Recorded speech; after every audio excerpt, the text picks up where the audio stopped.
So Thaman అంటే నిన్ను back side చూడు అన్నారు కదా, అంటే ఆ టైటిల్ని చూడు అన్నప్పుడు నీ ఫీలింగ్ ఏముండే? అంటే వీళ్ళు ఏం చేస్తారో అన్నట్టుండేనా, లేకుంటే ఆ, అదే ఉండే? అలానే ఉండింది. బేసికలీ నాకు ఎలా గోల్డెన్ టికెట్ ఎలా ఇస్తారో, గోల్డెన్ మైక్ ఎలా ఇస్తారో తెలీదు. ఓకే. సో అంటే లైక్ ఇప్పుడు అంటే గోల్డెన్ ముందు ఆడిషన్ లోపలికి వెళ్ళిన వాళ్ళు ఎవరు బయటకు వచ్చి చెప్పట్లే? లైక్ అది ఎలా ఉంటుందంటే ఎలా అంటే ఏం జరిగిందని చెప్తున్నారు కానీ అది ఎలా ఇచ్చారు, వెనక తిరగమన్నారు, ముందుకు అలా ఏం చెప్పలేదు ఓకే. కదా. సో నాకు అది తెలీదు. ఓకే.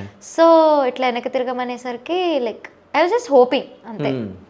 హోప్ అంటే లైక్ అంటే లైక్ నేను గోల్డెన్ మైక్ ఎక్స్పెక్ట్ చేయలేదు, కానీ ఐ వాజ్ లైక్ అంటే లైక్ సెలెక్ట్ అవ్వాలి అని ఒక హోప్ అయితే ఉంటుంది కదా ఎవరికన్నా పాడిన తర్వాత, సెలెక్ట్ అవ్వాలి అని.